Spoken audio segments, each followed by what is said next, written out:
سنة 25 سنة، وهو عادل زي ما انتم شايفين، وهو فنان. شايفين من وشه طبعا ان هو فنان.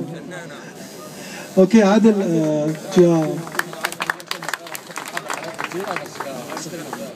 شوف، في حاجة عايز أعقب على الكلمة اللي قالها المتحدث اللي قبل، اللي قال إن القمص سرجيوس قال كلمة: إن كان الإنجليز جايين يحموا أقباط مصر فليمت أقباط مصر وتحيا مصر. هذه كلمة غير صحيحة وكلمة قذرة، لأن مصر من غير أقباط ما تبقاش مصر. مصر من غير أقباط من غير مصر. قمص سرجيوس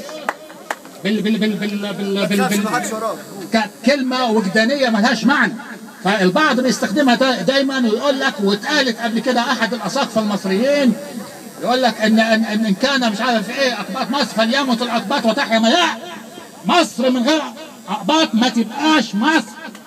دي مهمة الحتة دي.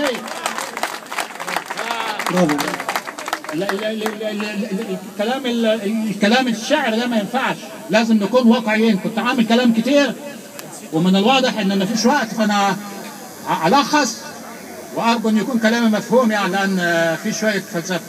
بقول لك ايه؟ بقول لك ان التمييز الطائفي الصارخ في مصر ضد الاقباط هو انتكاسه خطيره لاليات الوعي الجمعي للجماهير المصريه. في انتكاسه عندنا وخلل خطير اصاب معايير مجموعة القيم الحضارية. احنا بلد متحضر، يقال انه متحضر.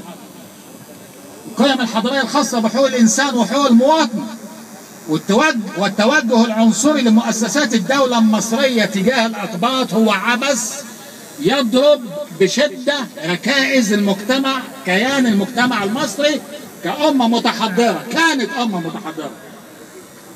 إن أحداث مدينة الخصوص والشهداء 6 شهداء أو 8 شهداء وآخرهم واحد مات حرقا، اتحرق حي، كبوا عليه بنزين وضربوه. مهم إن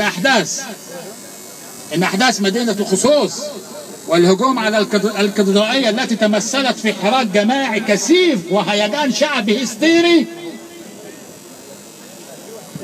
شعبي هستيري عنيف موجه لحصار الأقباط والاعتداء عليهم. هذه الأحداث تدلنا على انهيار منظومة القيم وغياب دولة القانون للبنية الاجتماعية والسياسية في مصر. أرجو الكلام يكون يعني قادر أفهم.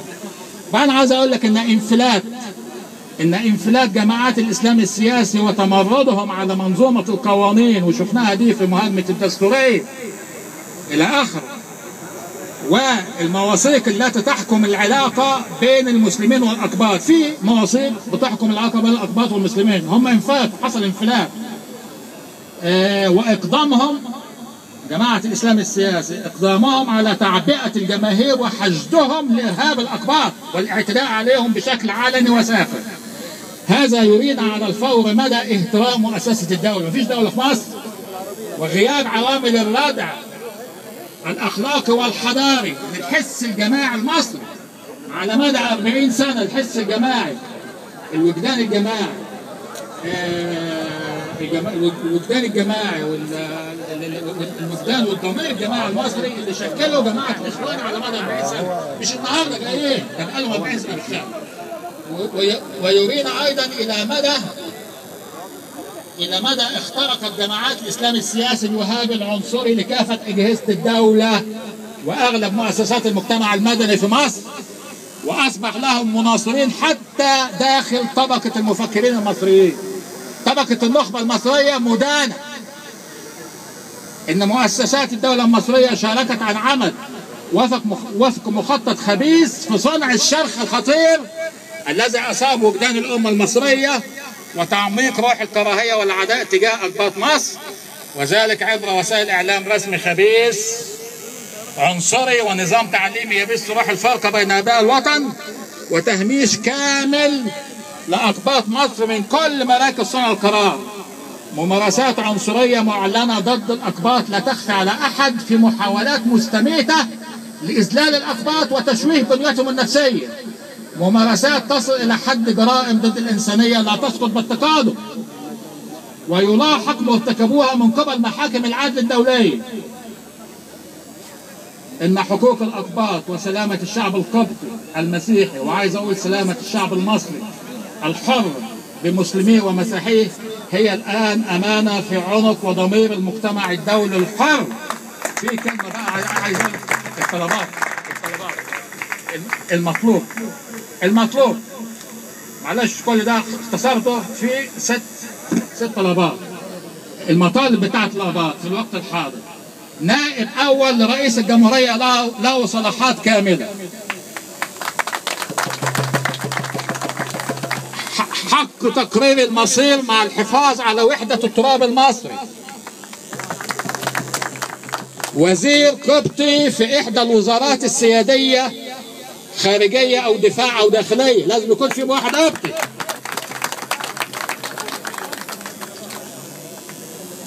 وأربع وزارات على الأقل في أي تشكيل وزاري. وبعدين تمييز إيجابي مع مراعاة المراقبة الدولية. لازم مراقبة دولية للتمييز الإيجابي في مصر بعد أن عجزت الإدارة المصرية لتحقيق السلم الاجتماعي. الإدارة المصرية غير جادة، وهي تتصرف باحتيال وخبث وبمرجعية عنصرية تجذرت داخل ضميرهم.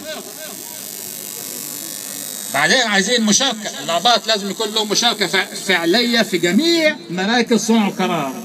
كل هذه المطالب لفترة تاريخية حتى تستقيم الأمور ويتطهر الوجدان المصري والضمير المصري من شوائب العنصرية التي تجذرت داخل وجدان الجماعة المصرية.